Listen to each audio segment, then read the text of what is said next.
I was jobless, so while I was waiting for employers to call back, I decided to pick up Persona 4 Golden on a whim. After 100%ing Persona 4 on Steam, I then proceeded to 100% Persona 5 Royal, then Persona 3 Reload. While going through all the modern Persona games, I ignored all the phone calls from the jobs. Still don't have a job today, and I blame Persona for that.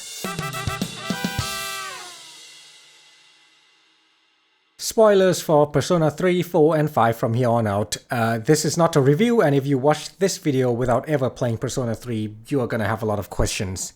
Also, I only have footage of the early game and the last day of the game, so I'm gonna be using the movie footage to fill in the space. Persona 3 Reload follows the life of our player character. You get to name the character, but canonically his name is Makoto Yuki, so we'll refer to him as such from now on. So, Makoto transferred to a new school and moved into a student dormitory. Upon entering, he was greeted by a kid who looked like he just escaped from prison. Is this a prison school? The boy told him to sign a sketchy document. Most people would not sign it, but Makoto here was like, sure, I don't care, and signed it without reading the document. The document was a copy of Mein Kampf. This is why you should read what you sign. After signing the document, the kid vanished. That's right, Makoto had schizophrenia, and he knew he had schizophrenia. That's why he was so unfazed throughout the game. He just assumed everything was his schizophrenic episode and just went along with everything. After the kid disappeared, he was greeted by the other dorm residents who were carrying guns. In Japan. This is where most people turn around and leave, but Makoto here was like, sure, I don't care, and began settling in. After going to school for a few days, we found out the world had a secret 25th hour called the Dark Hour that only some people got to experience while others turned into coffins? During this time, monsters called shadows would come out to play, and people who weren't turned into coffins would gain access to their persona. While in the middle of getting attacked by a giant shadow in his dorm, Makoto's dormmate Yukari tried to summon her persona to fight the shadow, though she was too much of a pussy to pull the trigger. But Makoto didn't care. He picked up the gun and shot himself, thus awakening his persona. Except Makoto wasn't told anything at all prior to this point, so he didn't know what would happen if he shot himself. And from Yukari's reaction, he knew the gun probably wasn't fake, despite what Mitsuru told us earlier. Did we just witness an actual suicide attempt? This is why we don't let schizophrenia patients roam about unsupervised. Or maybe we should, since this schizo no diff the shadow. Now you might be wondering what his fellow dorm residents had anything to do with the Dark Hour. Well, it all centered around Mitsuru's family. You know how billionaires have weird rich people hobbies? Like Bezos has space vacation and Musk runs the government for fun? Well, Mitsuru's grandfather farmed shadows for infinite energy as a pastime. Nothing could go wrong, everything went wrong, and they spawned a tower instead. But they also made a day 25 hours long, probably so that their employees had to work more. Corporations. Mitsuru and her father felt terrible about the disaster, and to make up for the grandfather's sin, they started recruiting high schoolers into a suicide mission. I'm beginning to think they didn't actually care. After seeing his awakening, Mitsuru asked Makoto to join the team.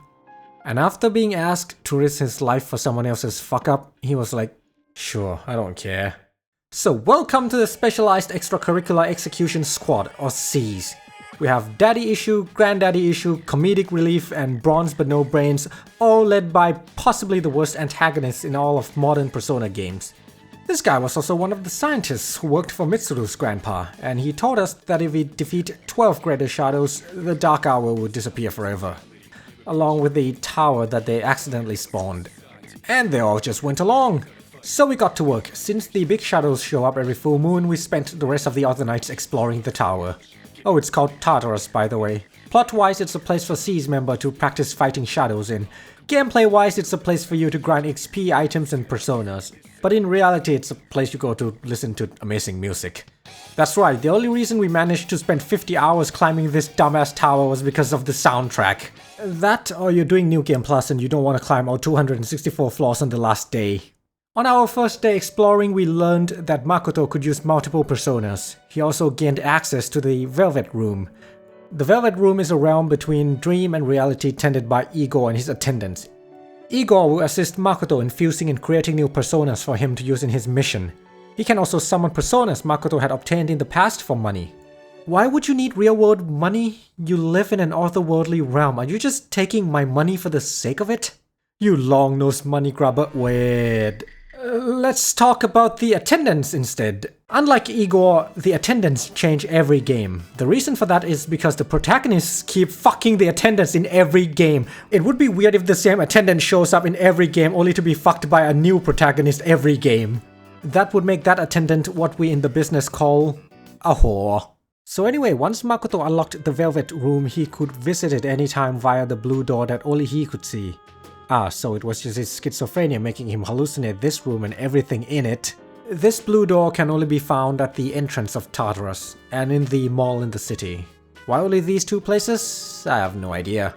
Also, none of his friends questioned why he could use multiple personas. Like, everyone else got one persona, and this guy could use over 100 different personas, and none of his friends wondered why. Well, if only they'd paid attention, they'd know his ability to summon different personas was just his schizo superpower.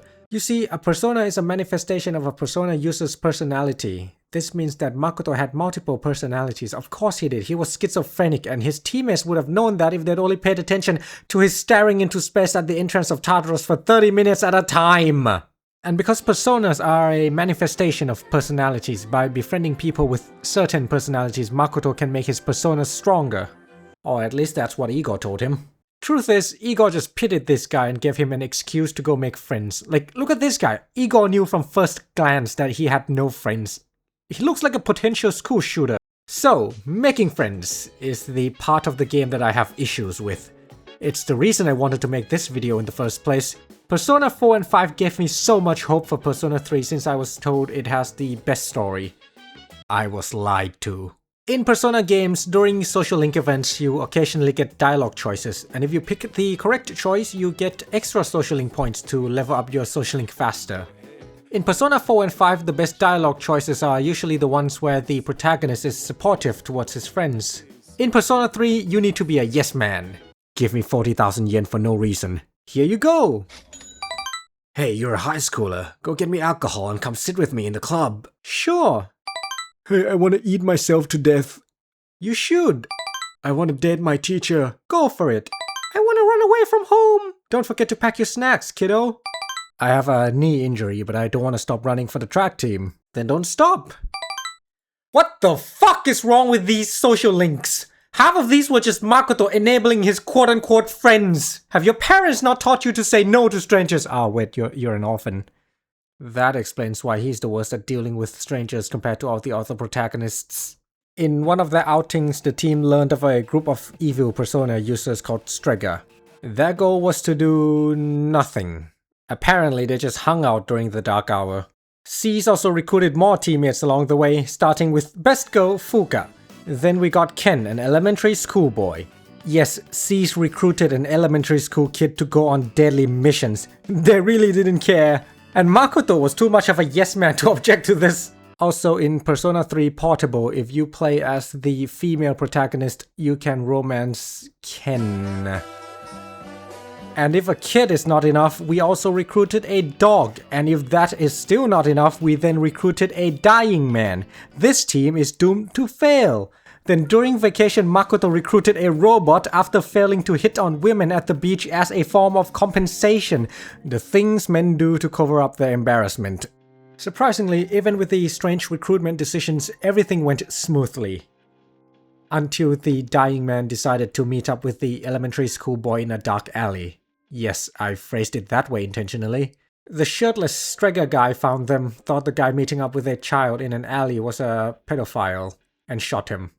Anyway, back to hunting shadows. Near the end of the year, Cease managed to hunt down all 12 greater shadows. Oh no, the team leader turned out to be a traitor!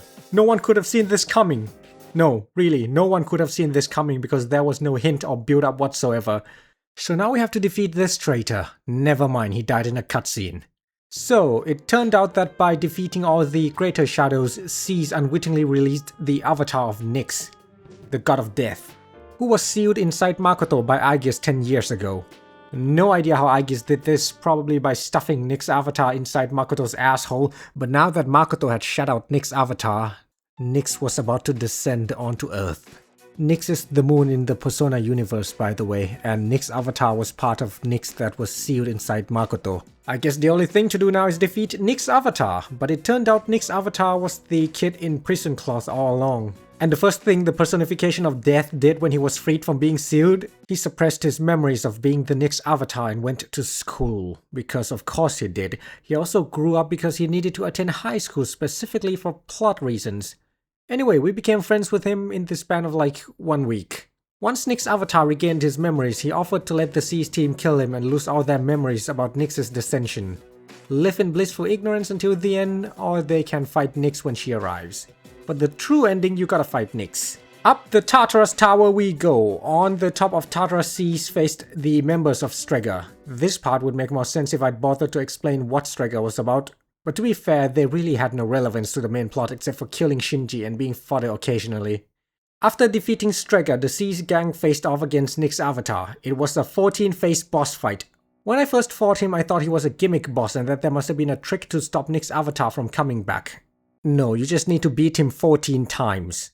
Once Seas defeated Nyx avatar, instead of accepting his loss gracefully, this asshole still called forth Nyx. What a sore loser.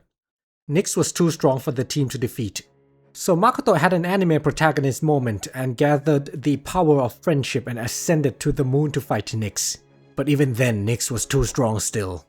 If this were the protagonist of Persona 4 or 5, they would be like, with the power of friendship, I will kill God!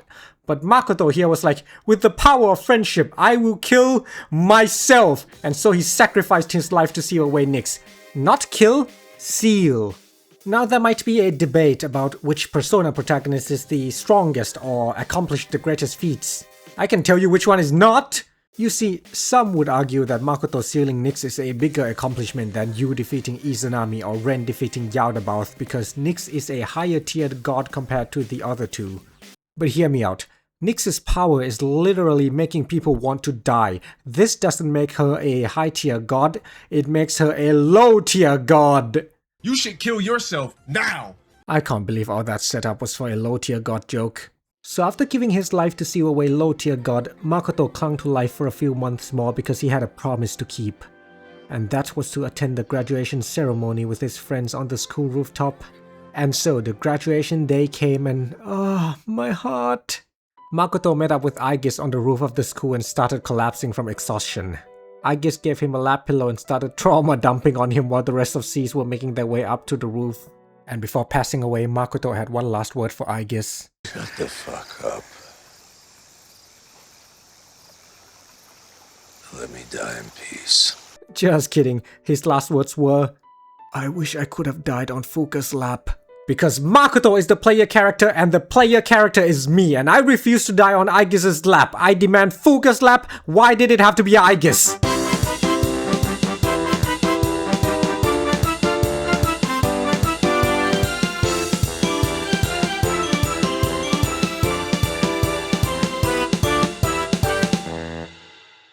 Before I go, I want to rant about something. In New Game Plus, you can carry your stats and items over, with the exception being that if you want to do New Game Plus in Merciless difficulty, you can't carry anything over. Which makes sense since the developers probably wanted the player to not rely on overpowered personas when starting Merciless difficulty. They wanted us to get good, but there is a problem. What if I already beat the game on Merciless difficulty the first time round? Why do I have to start from scratch? I already proved myself by beating the game on Merciless the first time around. Why am I getting punished for knowing how to play video games? This annoyed me so much because I wanted to get all the achievements for this game on Steam and I wasn't about to start from nothing. So in the end I just did New Game Plus on hard to hunt for achievements, which didn't feel right, since I kinda wanted to feel overpowered on Merciless. So yeah, just a rant. See you next video on Silent Hill 2 Remake.